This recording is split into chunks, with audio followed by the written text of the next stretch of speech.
Hello there, welcome to yet another session with Learning English is Fun with me, Teacher Fidelis. And today we shall be looking at a brand new item, and this is on writing. And I have a question for you. Have you ever written a letter?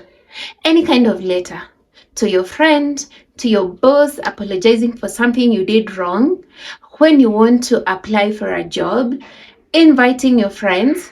Have you ever written a letter? Whether you are a student or someone who is working, it is important to know how to write an official letter, because even as you do a job application, even as you write your CV should be accompanied by a cover letter. This cover letter is an official letter. Therefore, let us discuss the requirements or what you should look at as you write an official letter. You should start by having two addresses. And the address that starts is your address. Do you have an address? If I wanted to send you a letter, where can I deliver?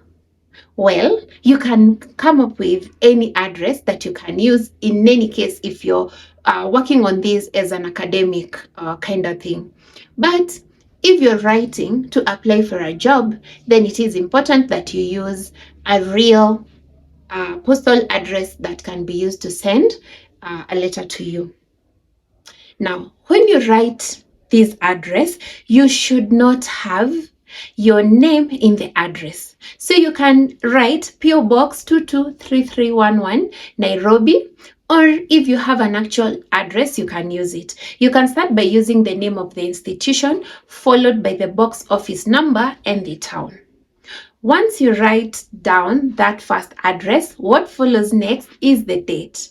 Write the date in full using a format of, say, today is 18th or any other date, 18th September 2025.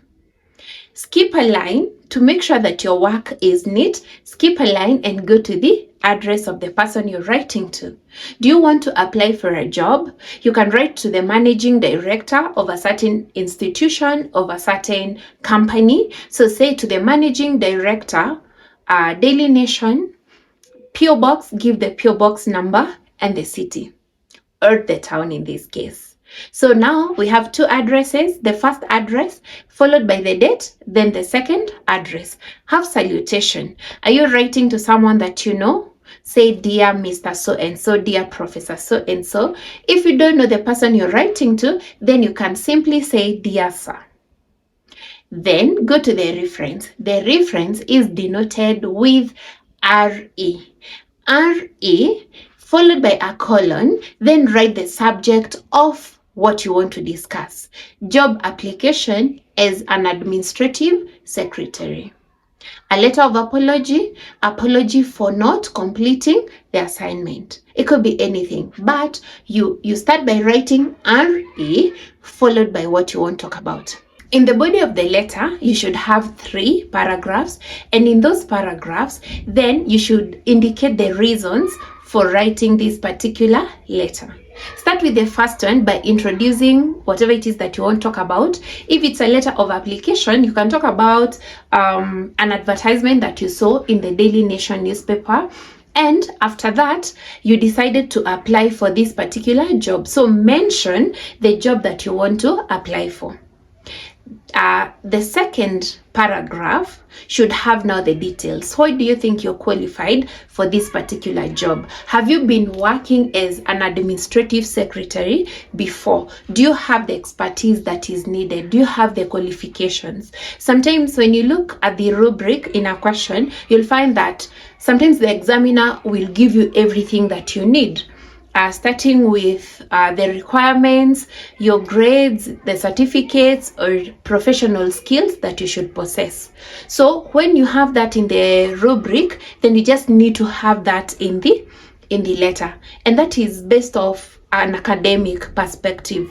But then if you're just writing a letter, an actual letter that you're writing to apply for, say, a job, ensure that you give the requirements that are needed by your employer.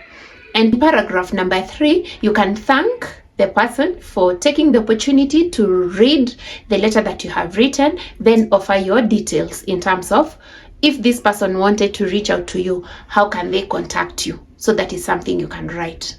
Signing off, the closing of the letter, you can skip 2 lines after what you have written in the 3rd paragraph, and you can sign off either as yours sincerely or yours faithfully, depending on the salutation. If in the salutation you said, "Dear sir," then you sign off as yours faithfully. In the next line you sign, and the next line that follows, you give your name.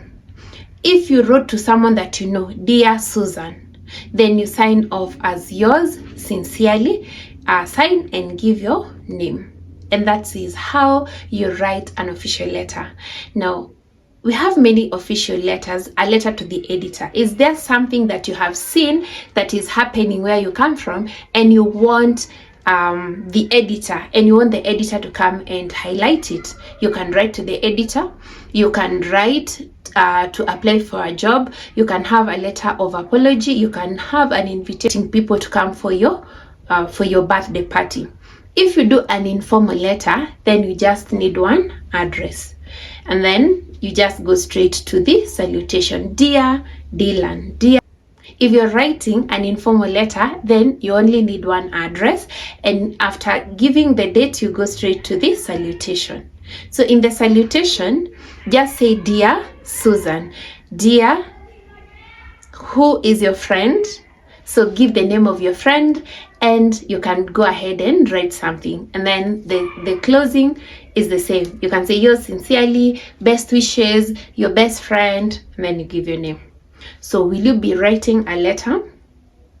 Let me know in the comment section below. Until